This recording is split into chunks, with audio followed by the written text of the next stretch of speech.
नमस्कार। ये आकाशवाणी पटना है। अब आप खालिद रशीद से प्रादेशिक समाचार सुनिए। पहले मुख्य समाचार। राज्य मंत्रिमंडल ने बिहार और झारखंड के बीच सोन नदी जल बंटवारे से संबंधित प्रस्ताव को मंजूरी प्रदान की। विधानसभा का बजट सत्र 2 फरवरी से होगा शुरू। वित्त मंत्री विजेंद्र प्रसाद यादव 3 फरवरी को बजट पेश करेंगे। पुलिस मुख्यालय प्रदेश में सामूहिक आंदोलन से निपटने और भीड़ नियंत्रण के लिए नया मानक संचालन प्रणाली बनाएगा।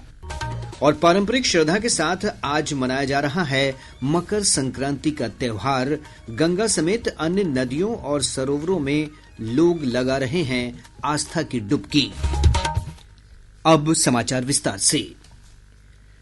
राज्य मंत्रिमंडल ने बिहार और झारखंड के बीच सोन नदी जल बंटवारे से संबंधित इकरारनामा प्रारूप को स्वीकृति प्रदान कर दी है। इसके साथ ही वर्षों से लंबित इंद्रपुरी जलाशय परियोजना के कार्यान्वयन का मार्ग प्रशस्त हो गया है। मुख्यमंत्री नीतीश कुमार की अध्यक्षता में राज्य मंत्रिमंडल की बैठक में इस आशय के प्रस्ताव को मंजूरी दी गई।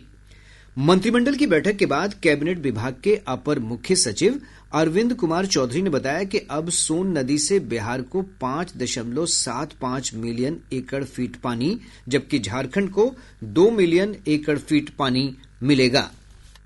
बाण सागर समझौते के अंतर्गत अविभाजित बिहार के हिस्से के 7.75 मिलियन एकड़ फीट जल से 5.75 मिलियन एकड़ फीट जल बिहार को एवं शेष 2 मिलियन एकड़ फीट जल झारखंड को आवंटित किए जाने एवं तदनुसार केंद्रीय जल आयोग भारत सरकार द्वारा निर्गत इकरारनामा प्रारूप की स्वीकृति आज दी गई। इससे अब इंद्रपुरी जलाशय के निर्माण का रास्ता साफ हो जाएगा।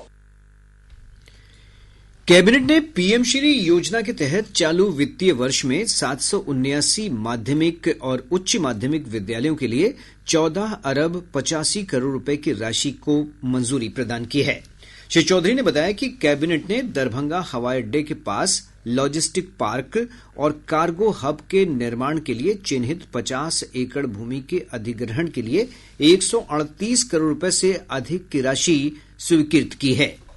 सिविल विमानन विभाग का अगला एजेंडा था, जिसके अंतर्गत दरभंगा हवाई अड्डा के पास लॉजिस्टिक पार्क एवं कार्गो हब के निर्माण के लिए लगभग 50 एकड़ भूमि अधिग्रहण किए जाने हेतु 138 करोड़ रुपए 82,88,000 रुपए की प्रशासनिक स्वीकृति दी गई।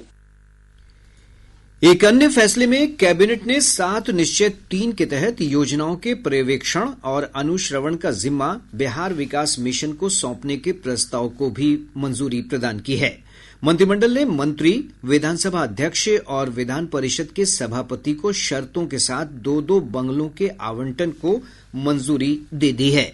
उन्होंने कहा कि पूर्व मंत्री रहे वरिष्ठ विधानमंडल सदस्यों को भी कुछ शर्तों के साथ मानक किराए पर अतिरिक्त बंगले आवंटित किए जाएंगे। बिहार विधानमंडल के वरिष्ठ माननीय सदस्यगण जो मंत्रिपरिषद के सदस्य नहीं हैं, को विधानमंडल पूल में निर्वाचन क्षेत्रवार कर्णांकित आवास के अलावा पटना केंद्रीय पूल से कुल 15 आवासों को मानक किराया पर अतिरिक्त आवास के रूप में सशर्त आवंटित करने की स्वीकृति दी गई। बिहार विधानसभा का बजट सत्र 2 फरवरी से शुरू होगा। वित्त मंत्री विजेंद्र प्रसाद यादव 3 फरवरी को विधानसभा में बजट प्रस्तुत करेंगे। बजट सत्र 25 फरवरी तक चलेगा। राज्य मंत्रिमंडल ने बजट सत्र की तारीखों को मंजूरी दे दी है। सत्र के पहले दिन राज्यपाल आरिफ मोहम्मद खां दोनों सदनों की संयुक्त बैठक को संबोधित करेंगे। बिहार में 7 निश्चय 3 के तहत 80 वर्ष और उससे अधिक उम्र के लोगों को अब घर पर ही जमीन और फ्लैट की रजिस्ट्री करने की सुविधा मिलेगी। मुख्यमंत्री नीतीश कुमार ने सोशल मीडिया पोस्ट में बताया कि यह सुविधा 1 अप्रैल से प्रभावी होगी। उन्होंने बताया कि मद्य निषेध उत्पाद और निबंधन विभाग द्वारा चलंत निबंधन इकाई के माध्यम से निबंधन की सुविधा प्रदान की जाएगी। निबंधन की प्रक्रिया 7 कार्य दिवस के अंदर सुनिश्चित की जाएगी। मुख्यमंत्री ने लोगों से इस संबंध में 19 जनवरी तक सुझाव भी मांगे हैं। परिवहन मंत्री श्रवण कुमार ने कहा है कि प्रदेश में किसी भी सड़क पर दुर्घटना में घायल लोगों को इलाज के लिए 1.5 लाख रुपए तक की सहायता दी जाएगी। नई दिल्ली में आयोजित देश भर के परिवहन मंत्रियों की बैठक में लिए गए फैसलों की जानकारी देते हुए उन्होंने पटना में बताया कि यह सुविधा पूरी तरह कैशलेस होगी। श्री कुमार ने कहा कि सड़क दुर्घटना में घायलों को अस्पताल पहुंचाने वाले राहगीरों को 25,000 रुपए का इनाम दिया जाएगा। कला एवं संस्कृति मंत्री अरुण शंकर प्रसाद ने कहा है कि पारंपरिक लोक कलाओं, लोक गीतों और सांस्कृतिक परंपराओं का संरक्षण विभाग की प्राथमिकता है। उन्होंने पटना में आयोजित एक कार्यक्रम में कहा कि विलुप्त हो रहे लोक गीतों और परंपराओं का संरक्षण आवश्यक है। श्री प्रसाद ने कहा कि राज्य में फिल्म प्रोत्साहन नीति बनाने के लिए विशेषज्ञों से बातचीत की जा रही है। कृषि मंत्री रामकृपाल यादव ने कहा है कि प्रदेश में शहद का उत्पादन बढ़ाने के लिए सरकार नई नीति लाएगी। उन्होंने पटना में आयोजित कार्यक्रम में कहा कि नई नीति से शहद उत्पादन, प्रसंस्करण, गुणवत्ता, ब्रांडिंग और मार्केटिंग की व्यवस्था को सुदृढ़ करने में मदद मिलेगी। श्री यादव ने कहा कि प्रदेश में शहद उत्पादन देश का 12.30% है। प्रदेश का मधु उत्पादन लगभग 18,600 मीट्रिक टन है। पुलिस महानिदेशक विनय कुमार ने कहा है कि प्रदेश में सामूहिक आंदोलन से निपटने और भीड़ नियंत्रण के लिए नया मानक संचालन प्रक्रिया SOP बनाया जाएगा। उन्होंने पटना स्थित पुलिस मुख्यालय में आयोजित 2 दिवसीय राज्य स्तरीय पुलिस कॉन्फ्रेंस के समापन सत्र को संबोधित करते हुए कहा कि सामूहिक आंदोलनों का उभरता स्वरूप आंतरिक सुरक्षा के लिए चुनौती बन रहा है। डीजीपी ने इन चुनौतियों से निपटने के लिए जनता के साथ पूर्ण सहयोग और विश्वास हासिल करने पर बल दिया। उन्होंने कहा कि पेशेवर कार्यशैली से जन विश्वास हासिल किया जा सकता है। प्रादेशिक समाचार आप आकाशवाणी पटना से सुन रहे हैं। ताजा समाचारों के लिए आप हमारे एक्स हैंडल AIR_News पटना पर जा सकते हैं। संसदीय कार्य और अल्पसंख्यक मामलों के मंत्री किरेन रिजिजू ने विकसित भारत जीरामजी अधिनियम को लेकर विपक्षी दलों पर जनता को गुमराह करने का आरोप लगाया है। उन्होंने कहा कि कांग्रेस और समाजवादी पार्टी CAA NRC के मामले की तरह ही इस अधिनियम को लेकर भी लोगों को गुमराह कर रहे हैं। श्री रिजिजू ने लखनऊ में एक संवाददाता सम्मेलन में कहा कि यह अधिनियम ग्रामीण भारत में रोजगार और विकास की तस्वीर बदलने वाला है। उन्होंने अधिनियम के लाभों को भी रेखांकित किया। इसमें सबसे पहले तो जो 100 दिन का पहले पुराने प्रावधान था उसको सीधा जम मार के 125 दिन किया गया है। दूसरा, उसमें अगर एक्ट के प्रावधान के मुताबिक रोजगार प्रदान नहीं किया तो दंडित होगा। इसी प्रकार से इसमें एक जगह ऐसा नहीं छोड़ा जहां से पैसा का गलत तरीके से इस्तेमाल करके भ्रष्टाचार करें। डिजिटली सारा व्यवस्था को मेंटेन किया जाएगा। प्रदेश में आज मकर संक्रांति का त्यौहार हर्षोल्लास और श्रद्धापूर्वक मनाया जा रहा है। इस अवसर पर सुबह से ही श्रद्धालु गंगा सहित अन्य पवित्र नदियों और सरोवरों में स्नान कर रहे हैं। हमारे संवाददाताओं ने बताया है कि श्रद्धालु पवित्र स्नान के बाद पूजा पाठ कर दान पुण्य कर रहे हैं। प्रदेश के कुछ इलाकों में मकर संक्रांति का पर्व कल भी मनाया जाएगा। इधर प्रशासन ने विभिन्न नदी घाटों पर सुरक्षा के कड़े इंतजाम किए हैं। किसी भी आपातकालीन स्थिति से निपटने के लिए NDRF और SDRF की तैनाती की गई है। पटना और बक्सर सहित अन्य जिलों में एहतियात के तौर पर गंगा समेत अन्य नदियों में नावों का परिचालन आज और कल बंद कर दिया गया है। वहीं आज से खरमास भी समाप्त हो जाएगा और मांगलिक कार्य शुरू हो जाएंगे। राष्ट्रपति द्रौपदी मुर्मू, प्रधानमंत्री नरेंद्र मोदी, राज्यपाल आरिफ मोहम्मद खां और मुख्यमंत्री नीतीश कुमार ने मकर संक्रांति के अवसर पर लोगों को बधाई और शुभकामनाएं दी हैं। प्रदेश के अधिकतर जिलों में अधिकतम और न्यूनतम तापमान में बढ़ोतरी होने से ठंड में कमी दर्ज की गई है। मौसम विभाग से प्राप्त जानकारी के अनुसार राज्य के अधिकतर भागों में अधिकतम तापमान 20.6 डिग्री से 27 डिग्री सेल्सियस के बीच दर्ज किया गया।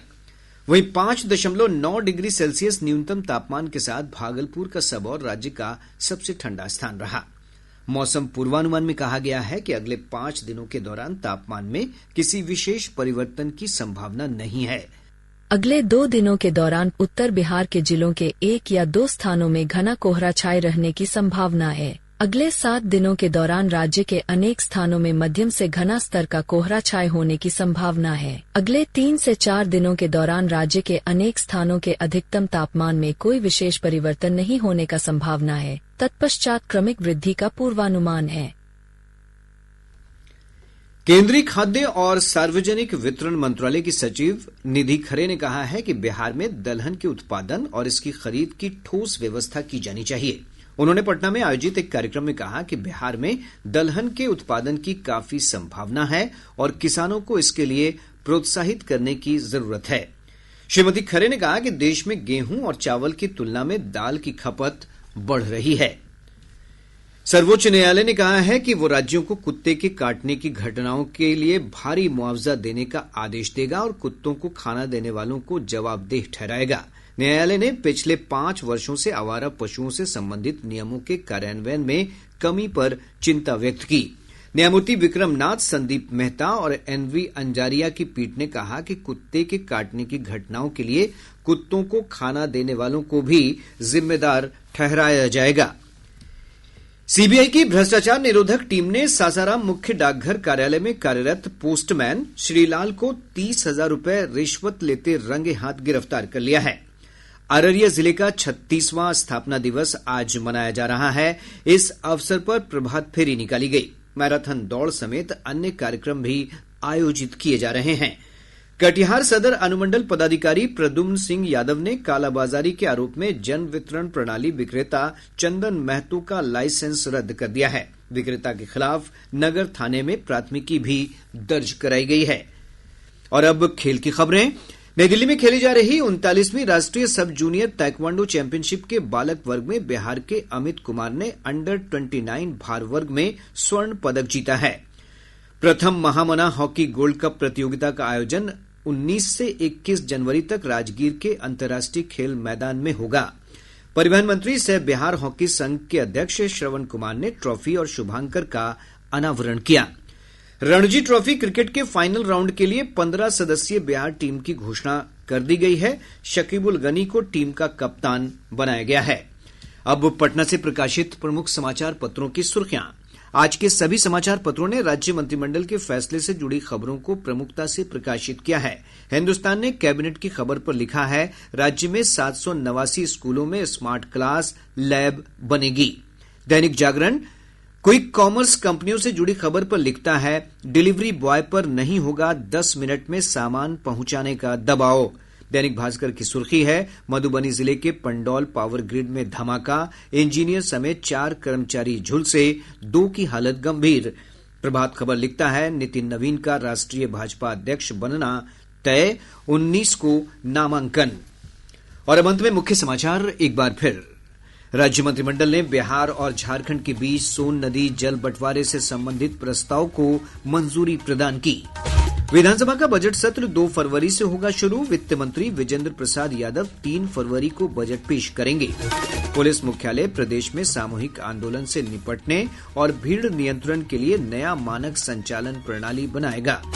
और पारंपरिक श्रद्धा के साथ आज मनाया जा रहा है मकर संक्रांति का त्योहार। गंगा समेत अन्य नदियों और सरोवरों में लोग लगा रहे हैं आस्था की डुबकी। इसके साथ ही आकाशवाणी पटना से प्रसारित प्रादेशिक समाचार का ये अंक समाप्त हुआ। आकाशवाणी पटना से अगला समाचार बुलेटिन दोपहर 2 बजे प्रसारित किया जाएगा। नमस्कार।